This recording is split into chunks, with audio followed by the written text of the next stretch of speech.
Bismillahirrahmanirrahim. Assalamualaikum warahmatullahi wabarakatuh. Alhamdulillahilladzi an'amana bi ni'matil iman wal islam.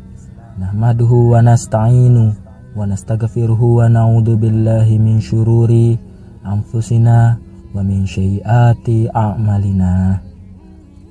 Min yahdillah fala mudhillalah wa min yudhilhu fala hadiyalah. Allahumma shalli wa sallim ala sayyidina Muhammadin wa ala alihi wa sahbihi ajma'in. Amma ba'du.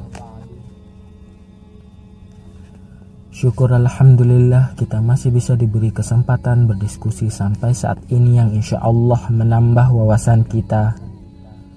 Salawat serta salam kita curahkan kepada junjungan kita, yaitu Nabi besar Muhammad sallallahu alaihi wasallam.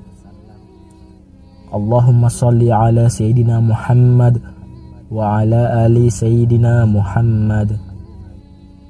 Saya berdoa dan berharap agar kita semua selalu diberikan pengampunan dan dimurahkan rezekinya, kemudian tetap diberikan kesempatan menikmati nikmat iman oleh Allah subhanahu wa ta'ala.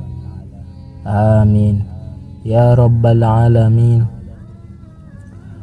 Sahabat syiar Islam yang dirahmati Allah, bagi mereka yang beriman, sholat adalah hal wajib yang tidak boleh ditinggalkan dalam keadaan sakit sekalipun. Rajin menjalankan sholat tentu merupakan hal yang sangat baik dan mulia. Namun hal tersebut tidak lantas menjamin seseorang menjadi hamba yang dekat dengan Allah subhanahu wa ta'ala. Lalu siapa sajakah orang yang rajin sholat namun jauh dari Allah subhanahu wa ta'ala, dan seperti apa cirinya? Dalam suatu hadis Rasulullah Shallallahu alaihi wasallam bersabda yang artinya, sesungguhnya pertama kali yang dihisab, ditanya, diminta pertanggungjawaban dari segenap amalan seseorang hamba di hari kiamat kelak merupakan sholatnya. Bila sholatnya baik maka beruntunglah ia, dan bila mana sholatnya rusak sungguh kerugian menimpanya. Hadis riwayat At-Tirmidzi. Untuk itu sangat penting bagi kita untuk rutin mendirikan sholat. Namun untuk mendapatkan ridho dan surganya tidak hanya dengan rajin menjalankan sholat.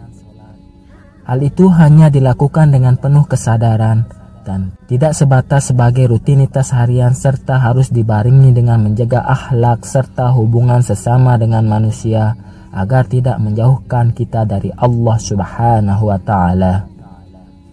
Berikut ini adalah orang yang rajin sholat namun justru jauh dari Allah subhanahu wa ta'ala. Yang pertama, orang yang melalaikan sholat. Pada hari kiamat nanti, ada banyak orang yang membawa sholatnya kepada Allah subhanahu wa ta'ala. Kemudian mereka mempersembahkan sholatnya kepada Allah subhanahu wa ta'ala. Lalu sholatnya dilipat-lipat seperti lipatan pakaian yang kumal, kemudian dibanting ke wajah mereka. Allah tidak menerima sholatnya, bahkan ada yang celaka dengan sholatnya. Seperti yang terdapat dalam firman Allah dalam surah Al-Ma'un yang artinya, maka celakalah bagi orang-orang yang sholat, yaitu orang-orang yang melalaikan sholatnya. Quran surah Al-Ma'un ayat 4-5. Rasulullah Shallallahu alaihi wasallam pernah bersabda yang artinya, akan datang pada manusia umat Muhammad Shallallahu alaihi wasallam suatu zaman banyak orang yang merasakan dirinya sholat padahal mereka sebenarnya tidak sholat. Hadis riwayat Ahmad. Yang kedua, orang yang gemar menggunjing. Allah subhanahu wa ta'ala berfirman yang artinya, apakah yang memasukkan Anda ke dalam sakar? Mereka menjawab, kami dahulu tidak termasuk orang-orang yang mengerjakan sholat, dan kita tidak pula memberi makan orang miskin, dan merupakan kita membicarakan yang batil bersama dengan orang-orang yang membicarakannya, dan merupakan kita mendustakan hari pembalasan hingga datang kepada kita kematian. maka tidak bertujuan lagi bagi mereka syafaat dari orang-orang yang membagikan syafaat. Quran Surah Al-Mudaththir ayat 42-48. Dalam ayat tersebut, salah satu penyebab orang masuk neraka merupakan karena suka membicarakan ketidaklebih baikan orang lain. Orang yang mendirikan sholat namun suka membicarakan kejelekan orang lain, maka ia akan ditempatkan di dalam neraka sakor. Yang ketiga, orang yang riya.